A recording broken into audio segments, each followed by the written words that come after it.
Looks like we're good. Great. I'll call to order the October 29th meeting of the Oregon City Public Library Board. In attendance are Bill Carton, Heidi Blackwell, Cynthia Andrews, and Mary Osborne are here via Zoom. Lisa Reskovich and Lauren Spinagle has an excused absence. Greg Williams, Denise Butcher are the staff. First order of business is the approval of the minutes, please. Minutes of September 24th. Any corrections or additions or concerns? Or none? None? Motion, please. Move to adopt. Second, all in favor? Aye. Thank you. Any public comment? No. None at all. Okay. Library director's report. Okay, I will be brief so we can get started with the presentations. First, any questions on any of the data that was included in the report? There was nothing that... The new patrons, it seemed like there was a sharp increase. I believe, my guess is that it was that school. Yeah. The next batch of student rights. Which is From 1 month to another. wonderful. Yes. Discovered a few thousand people. Yeah. Yes, we Pushed really hard. Right? yeah. Our CERT team did a great job of outreach and promoting library card signups. Yes. So yeah, you 60. So yes, about 400. Well, somewhere right between 350 and 400 was in library card signups, and the rest are going to be new signups. Cool. I suppose your name is the library visitor in versus out to Delta. Yes. All right, Lucy. Yes. Yeah. I actually searched for the room where we're storing that have left. If you find it, please let me know. We can use every square inch of space we can get. A few late breaking things that didn't make it in there. You may have seen news. The Carnegie Foundation last week they announced a grant that every Carnegie library that is operating as a library in the United States is going to be getting $10,000, which with strings attached and no reporting requirements. So it's you give music to our ears. So we should funds in January, and our plan is to apply those to the cost of the average vehicle to help defray some of the lost federal grants that nobody's getting anymore. So that was very positive. I just want to let you guys, let the board know that every year, for Oregon statute, every library submits their state statistical report. It's due at the end of October. We got ours submitted this week. I bring that back to the group in December if you want to go through 80 pages of statistical documentation.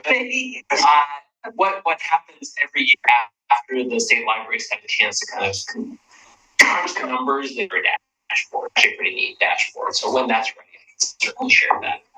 So I'll if anybody, Nick was always very, very interested in, looking at the data. So if anybody wants to see any of the data we submitted, please let me know. And then I did want to mention that we are, one of the capital projects we budgeted for this year was repaving and resurfacing the parking lot over there. That is set to start tomorrow. That's the contract. Okay. Cool. So the weather is supposed to cooperate. So our hope is that we will have a nice, smooth, flat parking lot. And yeah, I will refrain from talking about how my hands on library is managing carpets. We'll just leave it at that. So other than that, those are kind of the main big things to mention as part of my report. Great. Any questions? All right, let's welcome our staff guests. Introduce them, please. Yes, we have our Adult Services 2 library, Blake Kincaid. We have our Youth Services library, Barrett Miller. And we have our Teen Services library, Sabrina Tusing, and they are here to give our annual report of summer reading from 2025. So let me share the presentation.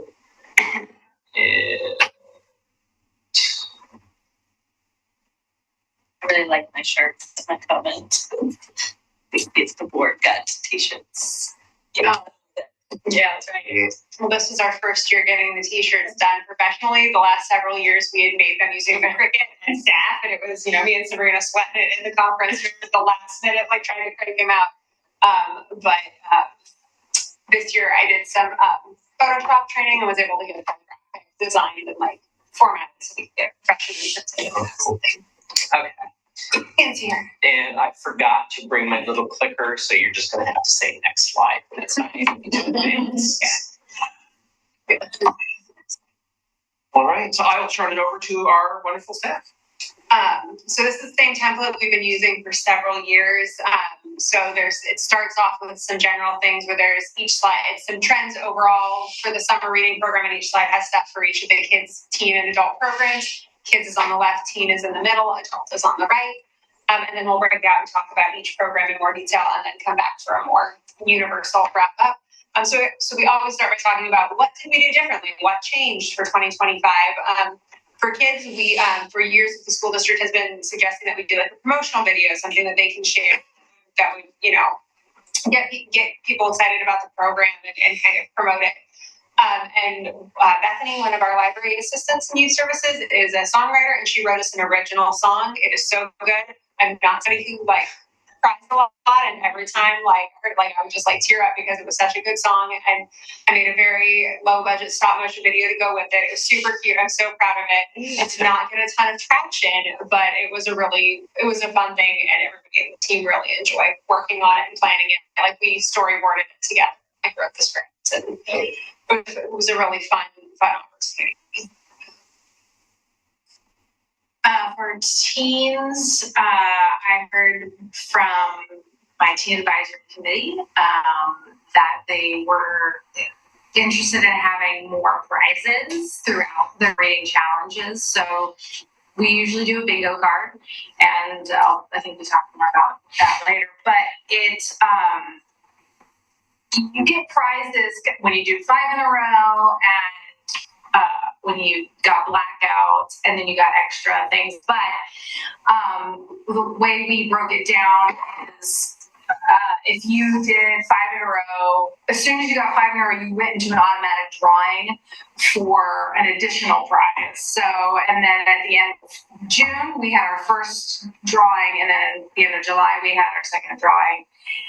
Yeah, and then at the end of August, we had a third drawing, and they got to pick out prizes, additional prizes, and I think gift certificates for that. So it was just a way to continue to have options to win things, and it wasn't a big, they weren't big prizes, but they were cool incentives basically. And for adult, our takeaway from last year was the participation increased so much from adding the online component, which we hadn't had in the past, that we added another prize basket. So there were 4 big grand prizes at the end instead of 3 to match the 60% increase in participation last year. We figured we wanted to keep the chances of winning somewhat similar. And we were able to do that because of some additional support from the friends that kind of covered the cost of some of our programming. So although it was more expensive to do 4 baskets, it definitely didn't hurt our participation, as we'll see in Spiders. And then, of course, we talked about what the challenges were. I honestly I had to keep the same slides this year. Once again, we had some, there were some staffing challenges that happened different reasons this time. But once again, right in the middle of peak planning period, we found ourselves in a position where we did not have all the positions filled, everybody on the team at work. So it did change our capacity for doing programming and outreach when, we were down to just, instead of having 2 full-time librarians, we had just 1 through the launch of summer reading. So that just made it a little bit harder we just didn't have the resources to do really robust promotion and outreach that we would have if we had more people on the team. My challenge, I'm reading it, I don't remember writing that, but we went through TAC went through 2 series of discussions of how to make it possible for people to be to get more prizes. So I didn't explain it. Everybody gets a prize when they finish 5 in a row. Everybody gets a prize when they did blackout, but then you get an added chance of winning a prize monthly. And so it took us a couple rounds of discussions and hammering out ideas, and because they always have really fantastic ideas, but they're not always within reasonable mindset. So that fun challenge more than So anything. the Hawaii trip didn't make it. What's that? The trip to Hawaii. It didn't get. Yeah, I was on the chocolate block. Yeah, maybe next year. Yeah. And for adults, I don't know if technically this is a challenge. It's just the price that had to be paid for continuing to offer the paper option for accessibility. And so the patrons who need that option have a chance to participate. And taking advantage of our Beat Stack platform, which has been very successful. So it's definitely worth doing, but making sure that the drawings for the prizes were fair amongst those types of participants. A fair amount of staff time, an hour a week, time to make that happen fairly. I'm committed to drawings being fair. I don't want people to challenge me and not be able to explain how they have the same chance of winning, no matter how they participate. We also do a budget breakdown. We used to break it down by, kids versus teen versus adult, but this year I ended up breaking it down by funding source. I felt like that made things a little bit more clear and it aligns more with how we track our spending. So every year we get the state library, the Ready to Read grant program, which we can use for either early literacy projects or summer reading for youth age 0 to 14. We get a certain dollar amount per capita within our service area, and then that is combined with the square mileage of our service area. And so the number fluctuates a little bit from year to year, but it's been pretty consistently right around that $10,000 mark. And so that pays for all the prize books for kids and teens programs. If it's serving teens 13 and 14, it can be it can also be open to teens 15, 16, and 17. We just can't do anything exclusive, use that money for anything exclusively for those older teens. But if the older teens are also participating in our programming for 13 and 14-year-olds, that's fair game. So we can use the prize books for kids and teens. We also use that to purchase our incentives, like the prize baskets that Sabrina was doing. Our grand prize drawings, we did a series of gift cards, things like that. We also use it to pay for programs, so our family concert series, in-house programs, creative kits. And we also used a little bit of money this year for that promotional video. We were able to get a very, very reasonable rate for some studio, like a fall studio, to get that professionally recorded. So we used $300 from that to get that recording. But it was also a great opportunity for our staff to get over there, see how it works, get a little more information about the resources available to us through the fall. Aaron, is that money going to be available this year? Yes, this is funded. This is a state. It's part of the Oregon budget, so it is separate from any federal funding decision. So as far as I know, it is. We've been given our grant allocation for the next year. The challenge is the grant is administered by state library staff who are funded by in an LSTA funded position. So that kind of person managing all the grant reporting, doing all of the administrative tasks. And so that's the one portion of that process that is. And I will say, we had a state library board meeting on Friday. Every state agency has been asked by the governor's office to go through an exercise of reducing general funds, reducing expenditures in case there are further general fund reductions, and the way that the state library was able to achieve those targets was by reducing some Ready to Read. Hasn't happened, but they have put forth, if the governor is going to say we need to reduce state library budget by 10% or whatever the target was, they are looking at taking some away from Ready to Read. So Barrett, where can we hear this song and see the little video? Yes, it's on our YouTube channel, and it was living on the library website for a while. But if you from our homepage, there's a little link that takes you to the Oregon City Library YouTube channel, and I think the video of Rocky's presentation is now the most recent video, but it's right up there. It's right. I'll send out a link to everybody as well. Yeah, it's very good. So So Ready to Read covers the bulk of our youth programming, but it doesn't cover everything. So the library budget kind of covers the rest, and so that comes out of whatever line item is associated with that function. So our kids programs anything we can't cover with Ready to Read comes out of our children's programming budget. Same for teen, and then the Friends support the adult summer reading. And that's an adequate amount of funding. Yes, for sure. It was more to be fully transparent. Before the pandemic, we were having about 2,500. We were close to 2,500 kids signing up, and that was a prize book for every kid signing up. And that would, if we were still purchasing at that rate, with the rate the prize book cost has gone up, and that volume, the cost would be. I think we'd be feeling more of a squeeze. But we're seeing, as you'll see in some of the later slides, we're seeing some. Our numbers are not at that level, and we don't see a trajectory for them to be getting to that level in the short term. It's going to be, I think, a longer build up. But yeah, for our purposes, it's been very sufficient. It was able to pay for almost everything this year. And then just a quick overview of the program, same as it's been for the last few years. But for a children's study, we have kids set a reading goal, keep track of the days they meet their goal, plus their bonus reading and learning activities to do at home. We don't set a finisher amount, and we don't have like a finisher deadline and a finisher prize. This is going to become kind of important later, but there's a lot of research around how do you help people in general, how do you help people develop habits? And so, how do you help kids develop that intrinsic motivation for being lifelong readers? And the worst thing you can do in terms of making reading a habit of something that you do every day and that you choose for fun is to set a deadline and a goal on it. That is just kind of counterproductive. Whereas if your goal is I'm just going to set this reasonable goal and I'm just going to try to meet it as many days as I can, giving a lot of freedom and openness about whatever you read. It's reading, reading isn't a destination, it's a habit, it's a practice. And so we're really intentional about how we design that to not have that finishing line, because our goal is to be creating in our Ready to Read funding, we have to set an outcome, and our outcome is that kids choose to read and learn over summer. And in terms of that reading motivation goal, creating lifelong learners, that is the most effective way to do that.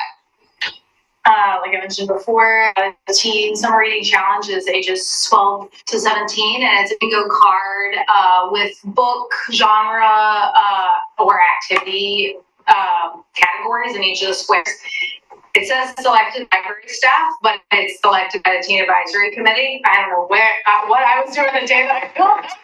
It's just saving it for past years before we had really involved. Oh, okay. It used to be just picked by. It's my fault. Yeah, it is.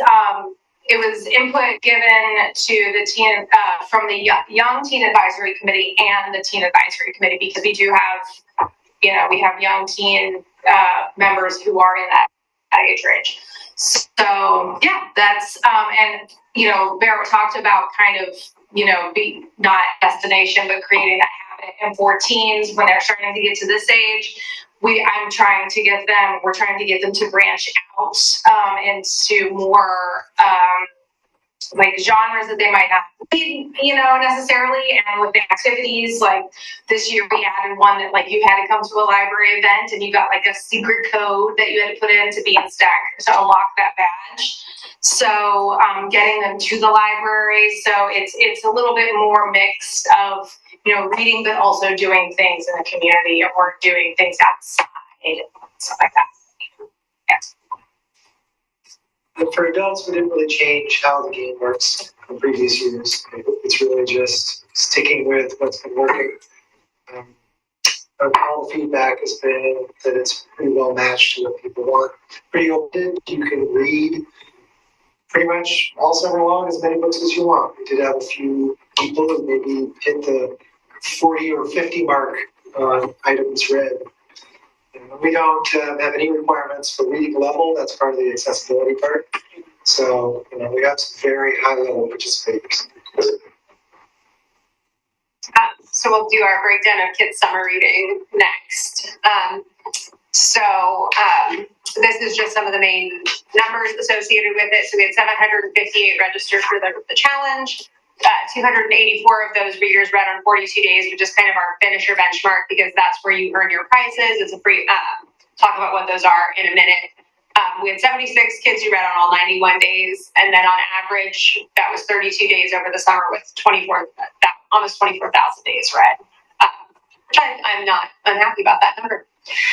Moving to the next slide. So our registration was flat, but engagement increased. So we had like a 1% increase in registration. It was pretty much almost identical to last year. But the number of readers who made it to 42 days increased by 27%, and we saw increases in our finishers, increases in the number of days and average days read, and which it also had increased significantly from 2023, and an overall increase. So we're not having as many readers, and we're not seeing big gains coming back from the after the pandemic.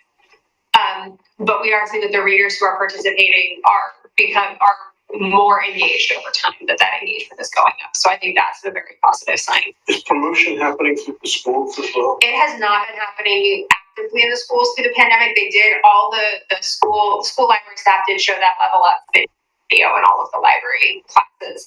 I'll talk about it a little bit more, but there's some other stuff we think that's one of the factors we're looking at, but a list that I think is up to 13 potential factors influencing our participation numbers. So moving on, I just wanted to do a breakout of the prizes that we do. Kids get a free book at sign up. 42 days of reading, they get a free ice cream cone from Mike's Drive-In for our kids with food allergies. We have a little ice cream cone eraser instead. We also got Oaks Park is back as a sponsor this year. Before the pandemic, and for many years, some of you, if you had younger kiddos, would remember that there was a free Oaks Park ride bracelet as a summer reading prize. They built a new roller coaster, and their price metrics changed. And by 2020, it was down to like a discount coupon, which wasn't really a prize. So they did come back this year with a pass to the roller rink. So not quite, I think, what people were really. That's another factor that I think, quite honestly, is driving summer reading participation. Is there were so many people who were like, we're going to go to the library, we're going to do our reading so we can get our free Oaks Park trip in for the summer. And we had a very different selection of regional incentives that have not been resumed after the pandemic. But we did get that roller rink pass, which a lot of people appreciated. Portland Trailblazers did a ticket again, and then we did get some state fair tickets this year as well. And then for prize drawings, we do White Rabbit because they're the one place in town to buy new books. We did Geeks and Games. Menchies are some of our most popular, but we added a couple of new options this year. There's a secondhand Lego store, which is really wonderful with my bins, so we got gift cards from them. There's a new indoor play place, so a gift certificate that would pay for a family to go and have snacks and go play. And then we did a movie theater, a gift card for going to see the movies. And we did, for the play place and the movie theater, we did enough to pay for a family to go and not just a kid or two. What's GMG? Geeks and Games, it's the game store. They sell tabletop gaming and role playing, Dungeons, Dragons, supplies, that sort of thing. All right, moving on. The Regal Cinemas did what I thought was impossible and blew Menchie's out of the water. But Yellow Pencil Bricks is right up there with Menchie's. So very, very popular. I was really pleasantly surprised by how, when we were looking at this, the youth services team sat down and said, what places could we add? What could we look at doing differently? Like, what do we think that people might want? And I feel very good about the fact that we were all tapped in enough to be able to find stuff that resonated with folks. Those were at cost, or were some of those? We purchased all of those at cost with the incentives. Oaks Park, Portland Trailblazers, and State Fair were fully donated. Historically, Mike's has been able to fully donate as well. This year they couldn't, so we split it 50-50. They donated half, we paid for half, and then we purchased all of these. Just curious. Yeah. And the tickets for this were earned. The kids read on 7 days. They got a ticket for the prize drawing, or if they completed one of the weekly activities, which was things like visit a park, read outside. One of my favorites is invent a sandwich. Sure. Next slide. Overall, we had 56 events for youth at the library, which include this also includes outreach events, our passive programs in the children's room, take-home activities. So we had 56 that we participated in, and over 5,500 attendees. Wow. So on average, we're counting Touch a Truck, which has, 100, they do Yeah. skew some of them, but we also, for our creative kits, we did increase our numbers for the summer to 145 or 144, or 150. So we were able to do extra kits and get more things to people that way. All right, teens. So this is kind of the breakdown of how things went for teens. We had 195 people register. 58 of them did the five in a row, which when they register, they get a book. When they get 5 in a row, they got a Mike's Drive-In ice cream token. And then we had 12 people complete the bingo card completely, and they got a gift certificate to the Friends of the Library, which was donated, obviously. And that, on average, was about 7 books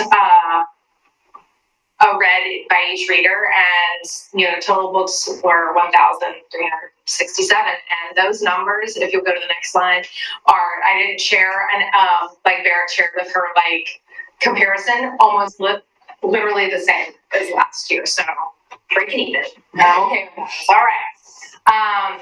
These were our most popular bingo categories. Do an outside activity, listen to a song from the year of your birth, read a graphic novel, read outside, and play a new game. I knew that the ones that were not reading would be, up there at the top, but it's, graphic novels. So it's nice to mix it up a little bit. A lot of them following this were all very close. So, yeah. Oh, okay, I went ahead. Free book at sign up, which is part of the Ready to Read grant that we get for books, and then Mike's Drive-In, $5 Friends of the Library certificate, a prize chest for the monthly drawings. Wow. I really need to write down the prizes. I'm so sorry. I really don't remember. They were amazing. Oh, that's okay. I had little mini Connect 4s and mini Uno. Your Play-Doh. I had Play-Doh, which I sold lots of. Thank you, Barrett. I would pop through the chat. Yeah, it was fun. And all of that, and there were some buttons. So every single one of those were selected by our team advisory committee. I had nothing to do with it. I just bought. And then prize. Oh, and then right. And then for every square finished, you got a ticket that went into the final drawings, which included a gift basket, which had this really cool neon Zelda sign included, which is probably pretty sweet. I got an email from the month who on that, and they were related. So anyway, yeah. All right, so the young teen prize basket, which I'm thinking, how did this work out? We there are 2 of them. There were 2 prize baskets, and so the young teen goes down to grades. It's our middle school volunteer tier. The young 6th, 7th, and 8th graders, and they put together. We have our middle school volunteers, our young teen advisory committee, and they chose half of the bingo card activities, and then they helped us put together a gift basket as one of the team program, because it covers those middle school kids too. So we wanted to make sure we had middle school appealing things and not just stuff that was going to appeal to the older kids. And that number, I guess I could have done a breakdown. Like that age range is a lot higher than the older teens, but 142 tickets were in the teen basket. White Rabbit, always popular. And if you don't know what Steam is, the 77 tickets, that's an online gaming platform, and they wanted gift certificates from there. Again, the kids that were on that were super jazzed about it. So I'm glad that they spoke about those prize choices. Okay. So this year we did a separation. We did some separate young teen, which was the ages that Barrett just mentioned, and then we did teen, which is the high school age. And then we did combined programs. So we did a lot of programming for a lot of teens. My highest one, as always, is the teen book boxes. I had 16 people register and 16 people participated.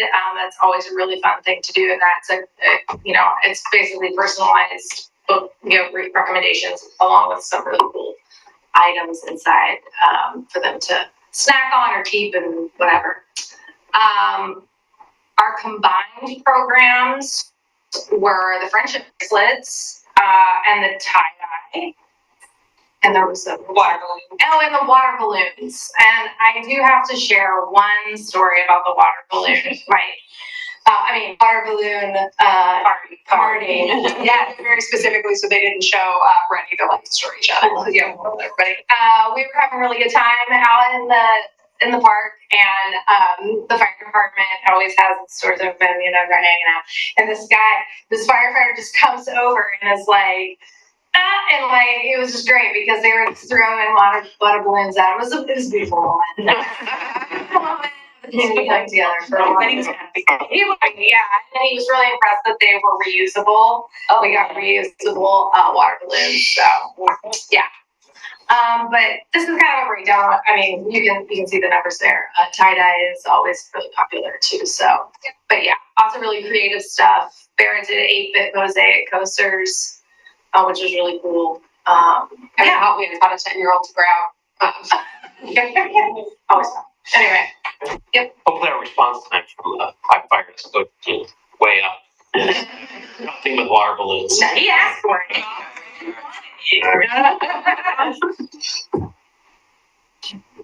All right, adults. So, sort of like a broken record, registration was the same as last year, so all 3 age groups.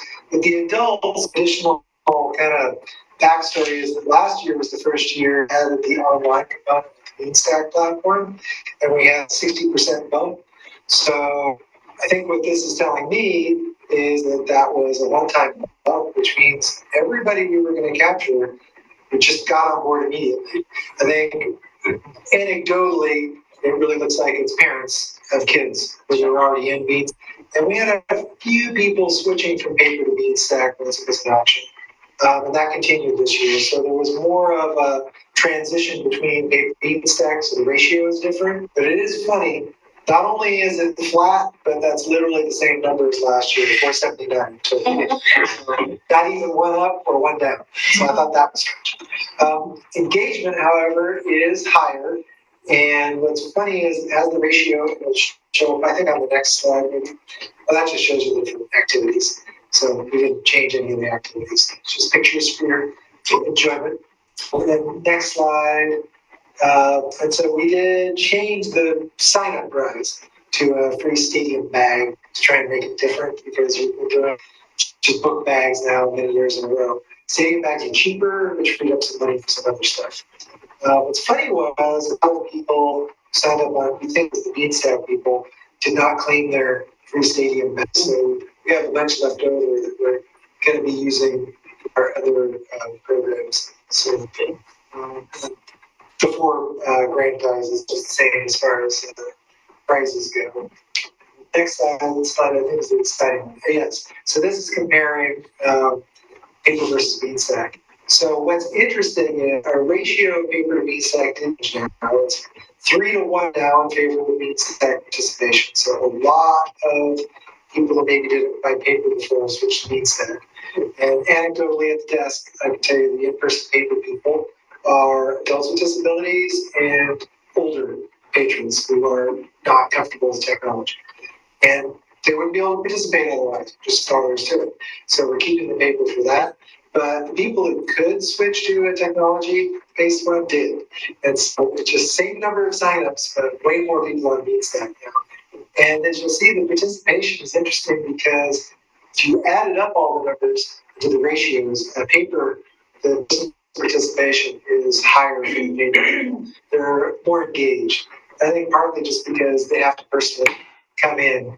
And so there's that in-person element, it's my guess. So they feel a little more obligation to maybe read more. So Yes. they did. They definitely read more. Because every one of those ticket entries, the vast majority of them represent reading something.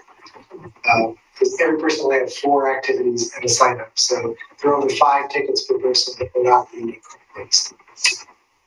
And then, so we did have a big increase in the prize basket entries, which is good.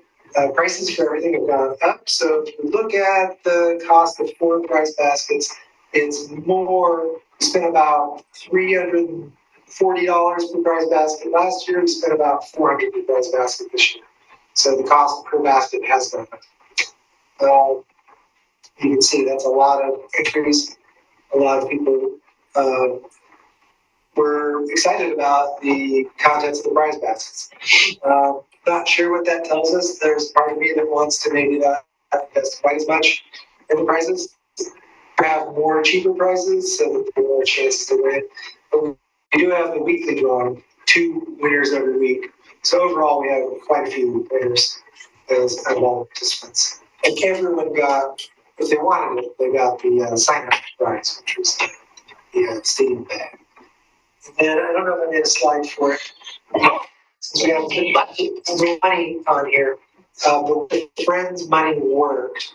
Because this is the first year where we had kind of this support from the Friends. Is what they've done is they've given us a additional funding in our budget for programming for arts-related programming. And a lot of our summer programming is arts and music related. So the Friends then, that was supported. So that's how we came up with the money that they help support. Even though it wasn't directly earmarked for summer reading from the Friends, it allows us, because all of our adult summer reading money comes out of our programming, but it's all fungible, because I like to use that word. You're able, what? Use it when you can. It's fungible like that. Having this extra infusion of money from the Friends allows us to offset some of the other expenses for summer reading. I expected a duck to come down and give you the Yes. really fungible. Nice. Hard to work in there. So it made a big difference that the Friends do that. And going forward, it allows us to do more programming as well during the summer. And then The first 2 are kids ones, and we haven't been as aggressive as about posting our surveys, so we don't get quite as many feedbackers and responses as we have in the past. I think also people are just surveying the heck out. Everybody wants to, you go get dinner and they want you to rate your service. I think people are just a little tired of filling out so they're quick and painless. But I love this because under my positive feedback, I loved your prizes. You did the Mike's Drive-In, the Blazers tickets, the Oak Park, and then under the what could we change? They were like, you need to give us prizes. Latest video gives out Oaks Park passes and free Blazers tickets, and it's like we're getting out mostly the same as the latest video. And so one person is talking about here's how great they are, and another person is like, oh, you should be doing what this other library is doing that we're already doing. But I did talk to Latest Vigo, and they did it a little bit differently. But they sent out messages to people being like that to come claim their stuff each month. So people felt like they'd want a prize, even though it was stuff they were offering to everybody. They just sent out things. They sent out reminders to come get their prizes, and apparently people loved it, and it made them feel like they'd won something, even when it was the thing that they'd earned just by doing the program. So I think that that is part of it for sure. But that opens the question of their double dippers, people who go to different. Yes, absolutely. That's the next quote. So I put it as to. So I picked this one because it's the most neutral one, depending on who sees this presentation. But I'll give you the real backstory. Multiple adults, gave us different feedback, talking about how they do shop around. They go to the various libraries, and they tell me what I already know, which is adult. This isn't taking credit for myself. This just was what I inherited when I came here. For whatever reason, we have a great kids program, we have a great teen program, but teens and kids are kind of standard. Libraries do reading for teens and kids. Not that many libraries do adult summer reading. It's kind of a new thing, and Oregon City has one of the best. I haven't changed much about it. It's just one of the best. It's so well funded. Nobody spends this much money, an equivalent amount to teens and kids on adults. So to treat all 3 age groups like it's just a continuum, and having an activity that encourages literacy and reading among all age groups, no matter their abilities, is something I think is unique to Oregon City. And it shows in the fact that we treat the adult reading program with the same kind of attention and funding that we do for the other age groups. And so in a certain way, we don't check where their home library is. We let them sign up. And they're sort of taking advantage by coming to Oregon City since we have the best prizes. And the program is very open-ended and very welcoming compared to some of the other ones. Because you can go and see what their things are. Some of them are very picky. They make people jump through hoops and fill out more forms and stuff. So ours is very easy to play. The rewards are easy to get in there. It's really just chance-based as long as you participate. So everyone has a chance to win. And then our other quote was just, wow, a stadium bag, I really need one of these. Because Jen and I were picking out the stadium bag, and we were both like, we need something different. This is different. Do people really need these? So when we heard that quote, it was really yes. It was something people. And then last slide, just takeaways. So for the kids, like I think one of the most important things that really like resonated with us this year is we need to find additional opportunities to connect with students face to face in person. We used to go to assemblies at the elementary schools prior to the pandemic. We have not had the staffing or the resources to do it in the past. We're hopeful we can do it this year. I think it's also sometimes coordinating with the school district can be challenging. There are a lot of things going on in our schools and our staff. Our schools are often spread really, really thin, and trying to find times where we can connect, trying to find ways that our schedules overlap, particularly, the school day is very early in the morning to early in the afternoon. The library is late in the morning until later in the evening. Sometimes it's hard for us to find times to coordinate, but we want to make it a priority to get out to all of our elementary schools in person this coming spring so that we can be promoting the program in person, see if that helps increase registration, increase participation. We're also going to continue to really investigate the decrease in our participation since the pandemic and see if we can identify any causes. There's a lot of potential ones, including the kids who would have started doing our program and aged into our program. We're doing distance learning. We're doing things fully remote in the years that they would have kind of gotten on the summer reading escalator, and so we may have missed some of that. There might be some demographic changes in our community. We're also seeing nationally that there's fewer students are choosing to read for pleasure. Also seeing some really interesting things as the oldest members of the Gen Z cohort become parents. There's a real generational difference in reading to kids, and there's Gen Z parents are statistically likely to be reading to their young kids. There's just some interesting, so there's some potential demographic shifts around that. We're also looking at just sort of how stressed and spread thin and overwhelmed people are. The schools have also, they used to give out paper flyers for summer reading. They switched to digital only, and it may just be getting lost. There's also just so much information coming to people through email and through Peachjar and things that it's just not sticking. So we've talked to some staff at other libraries who are seeing decreases. And to be honest, the only library that saw an explosion this year was Milwaukee, and that's because Woodstock and Selwood are both closed. And so all the patrons who were going to Woodstock and Selwood are now coming to Milwaukee, and they're seeing a huge increase in their attendance. That also kind of coincides with they reopened the old City Hall is now a Frame Brewery, and there's a bunch of businesses opening in downtown Milwaukee. So they're starting to see the neighborhood around the library. There's a lot more foot traffic of people coming through. So we'll keep looking at that and see if we can pinpoint anything and trying some different strategies to address our various theories and see if anything sticks. I've got the next one, adult participation. It's adding Beanstack. We also have a couple other adult reading programs that we've been putting in Beanstack, much smaller prizes, much lower key. But we want to build them, so we have an adult winter reading that we started last year. And we've been doing an April poetry challenge. This will be our third year. And neither of them has high participation. They're very low key or have been. But now that we have this huge cohort of people doing Beanstack for summer reading, probably because they have young children, also do kids some reading. But investigate how I can use Beanstack to promote, because everyone who registers puts an email in there. And there are ways using Beanstack to send notes. So I think I might try to figure out how to say, hey, don't winter reading. We did promote it during the summer to just say, keep a lookout for it. So hopefully we can translate some of this into higher participation during those two periods to get more online engagement. And then one other thing, this is more of a shout out to the YTAC group. Our challenge for adults over reading was the paper versus the bean stack. They're just two completely different ways of tracking everything. YTAC members, this was Barrett thought of this, I was complaining. Because I was complaining, thinking, I don't know how the YTAC members can help, but then Barrett figured it out.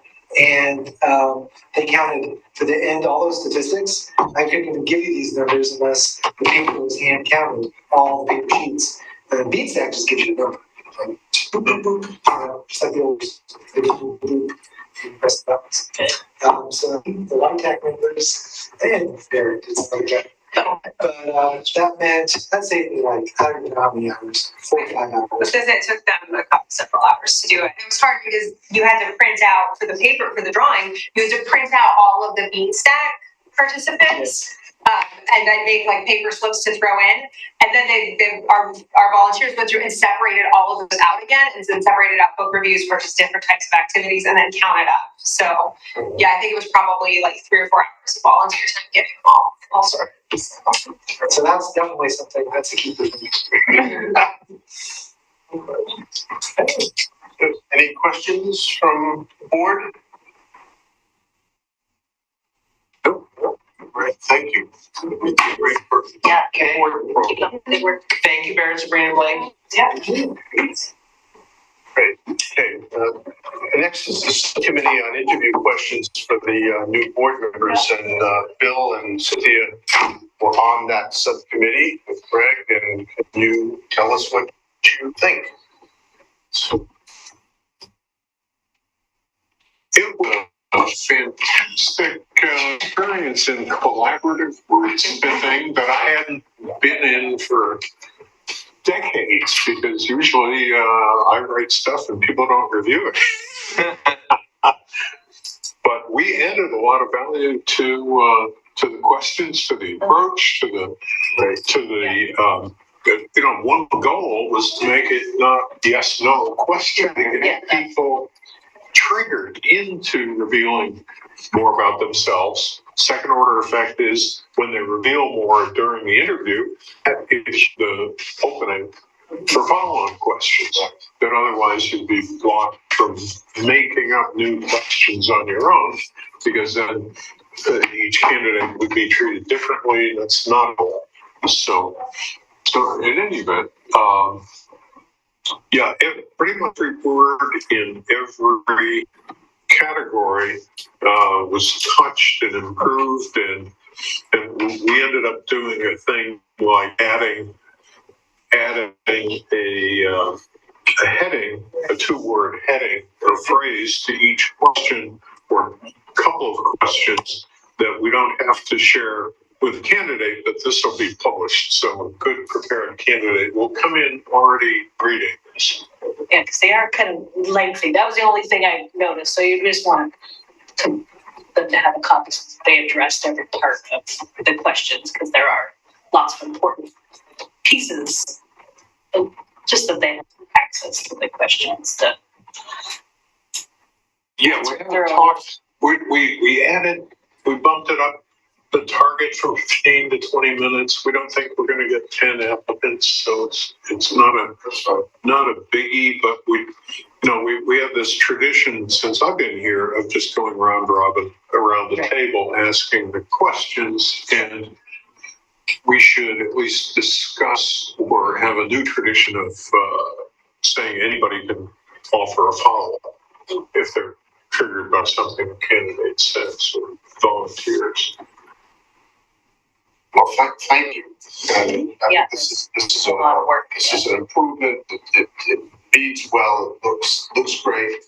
I think it's going to get us more insight into the candidates. Cynthia, did you have anything you wanted to add? We really wanted, the questions to more fully reflect the philosophy of the board and the goals of the board as a whole. I think the questions previously were pretty light and maybe didn't always capture the real intent of either the direction of the board or the motivations of the candidate. I think these are more substantive, and I know it'll take a little longer, but I think it's worth it. And so the questions, it may feel like more. I think we'll just get a better quality of response from any candidate. Any other comments? Thank you. Members, I'd like a motion to accept this as the new format for interviewing board members. So, I'll move to adopt this as our new format. great. Second, I'll second. second, all in favor? Aye. Great, thank you, everybody. That's great. That was, it was good, and I think this is a much better reflection of our board. And just kudos. I wanted to say thanks to Bill. He put quite a bit of time into this, did some research online, used some technology tools to get some suggested categories, and he really put a lot of effort into this, and I really appreciate that. And I think the quality of the questions reflect the effort that he put in. So, a round of thanks to Bill particularly. Thanks so much. Thank you. Yeah, and I had professional interview training over the decades. As an interviewee, the questions bothered me. I could do better. That's right. So, thank you. Thank both of you. Yeah. Okay, communications. Should we start with the foundation while you're there, Cynthia? We did not meet this month, Okay. and we're still just kind of poking our way towards, a new fundraiser, developing our approach and tools, and also continuing to work on refining our database for our donors. Thank you. Nate Turner, any comments from the Friends? The Friends funded a $150 honorarium through a relatively arcane method. Greg, perhaps you can explain what I meant by that. Because when Commissioner Smith comes and presents his haunted orgy Halloween, given the fact that he's a sitting commissioner and the desire to make any appearance of impropriety, and then also with his desire that the money goes to a nonprofit organization and not wanting to put us in a bad position of funneling taxpayer money to, we always have it so Friends as a nonprofit are paying the Friends of the Ermitanger House as another nonprofit in honor of Rocky to be with us. So yes. Great. Arcane is the right word. Yeah. It worked. We've got fungible and arcane in one. The literacy of this. Maybe that's a question we need to add on the list. What word would you add to our vocabulary? Great, thank you. Teens. So the teens, being the beginning of the year, they had to normal, yearly making appointments to chair, vice chair, and scribe. They were able to make appointments for the chair and scribe. They're still looking for a vice chair. And then also just brainstorming the projects and programs that they'd like to do this year. I mean, they always impress me. They have some really incredible ideas, a good balance of learning. They have some great ideas about, AP course prep classes. Yes, like thinking about their future and natural disaster preparedness. I did not plant that seed. They did not. I was very impressed. But and then also really great fun ideas, upcycling and sustainable sewing classes, as well as like book theme capture. So I'm excited to see them to take these ideas and put them in motion. So yeah. Having their meeting Sunday. Yes. And I get my annual invite to come and meet them. So I'm really excited about that. I always enjoy it. Anything from BAM that's noteworthy? So we've had some good conversations with Jen about, with everything we do. Our reconciling our vision with our resources is always the one, right? And so how do we, do that? And I think we've identified that we would very much like to have a board liaison's assistance in helping us do that. So we've got some ideas, but just kind of vetting that. Lori is currently the liaison to BAM, and just with the recognition that Lori's term is expiring and not, my crystal ball works just as well as everybody else's, which is not at all. So I believe that as soon as we hit January, and we know who the future BAM liaison will be, it very well be Lori again. Right. But yeah, we have some. I think what we would like to do with the BAM liaison is talk about make some more progress on reactivating the BAM advisory committee and structuring a little bit, and then basically what we talked with Jen about is just kind of putting together not even a very formal plan, but just kind of like a BAM 5-year plan, so that we can do a better job of articulating, hey, here's where we'd like to go with this program, in a perfect world. And then that sets me up to be able to come talk to you about here's the resources that we require. That sets us up for making budget requests or reallocating those resources. It just gives us a better foundation on which to do some planning. So that's what we'd like to do with the BAM liaison starting next year. Great. Finally, LDAC, or the task force. The task force had a meeting to refine the recommendations. They got better, I have to say. There was much more discussion about really the priority and the need for future. However, the feedback from city managers is that the competition to get on the ballot is going to be a real deterrent. And that, in fact, it's curious because that lottery funding seems to get passed, and they don't want it competing with police funding and public works funding and school funding, God knows what else funding at time. And so I think there's going to be quite a challenge to get a ballot measure for funding the library in the next several years. Because of politics, not because of need, not because of any ill will toward libraries, but because there's going to be resistance by city councils and commissions and city managers to forward it because of competition. There's 13 communities we kind of deal with here. So I'm not very optimistic about that, which is troubling. And should be very troubling to libraries like Canby, which are really struggling. Mm-hmm.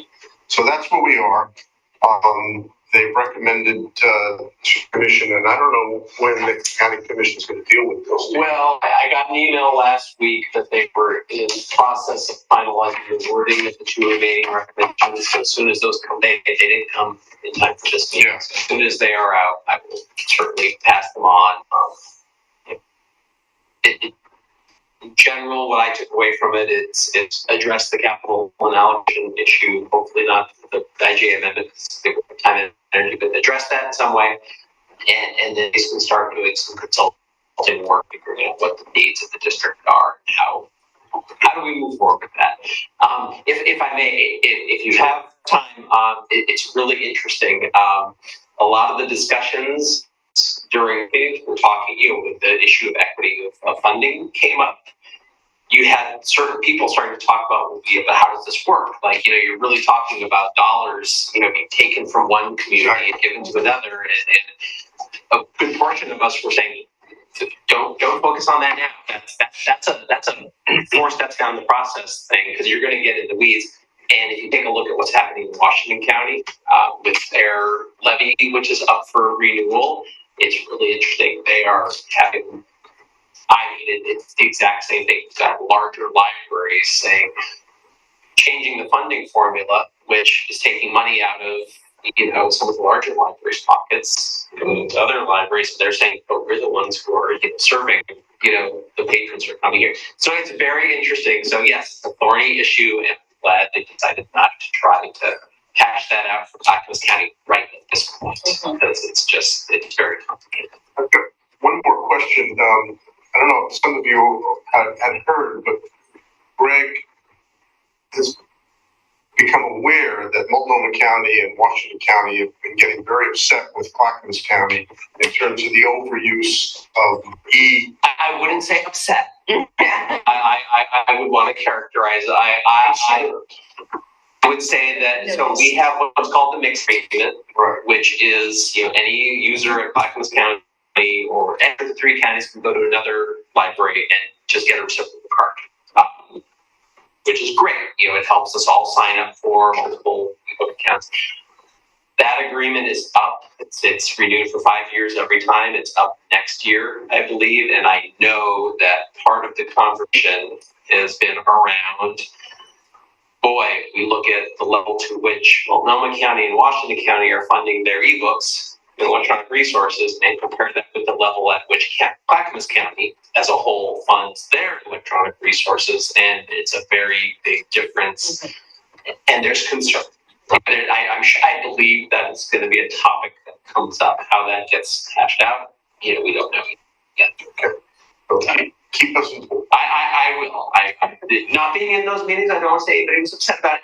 And I do want to give Washington County and Multnomah County credit that it's always been a really collaborative relationship. And it's great that we can come together and they can tell us things like, hey, Oh yeah, I mean, it's a real issue. I understand. Yeah. We're extending their waiting lists. Yes. Or, Yes. that's what's happening. Yep. And the nature of how ebooks works, which is to me insane, but that's the way it is that the wait lists get longer because they make you queue up for things that are electronic.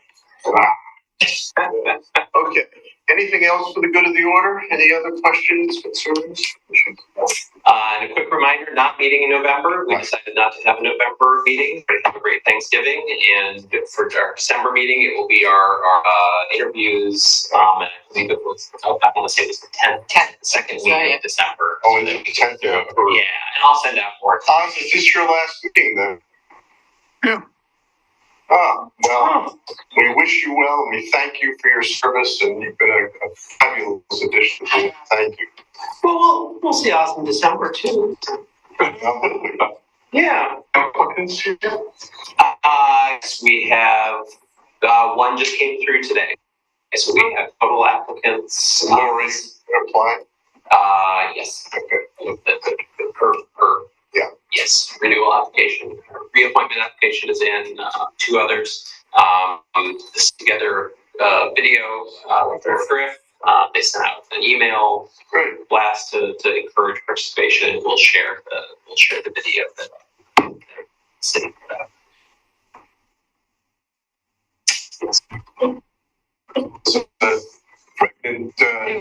Aside. I got the email, and the email was, "It's board, apply for a board." I said, I'm not sure that's like again. I was like, well, that wasn't the first thing that came to mind. It's okay to have boring. You don't want too many fireworks. That's a quick one. 30 seconds. Due to an indiscretion, I ended up being the chair of the Resurrected South End Neighborhood Association and was just approved to be on the citizen involvement in the CIC. Right. One of the issues is for neighborhood association meetings, it'd be great to have library pitches. And I said, hey, that should be some of the CIC, and so we don't burden staff with extra requests, like DPW or something like that. Has anybody ever, wearing a library board hat, gone to a neighborhood association? Yes, Greg and I have gone to a couple. Oh, excellent. But I go to our neighborhood association, not as a library board member. I would be happy to. Yeah. That was as an ask. But yeah, I attend the Hillendale and Tower Vista. Yeah. So. Yeah, good. Okay. All right. Talk to you offline. All right, thank you. Well, we are adjourned. Okay.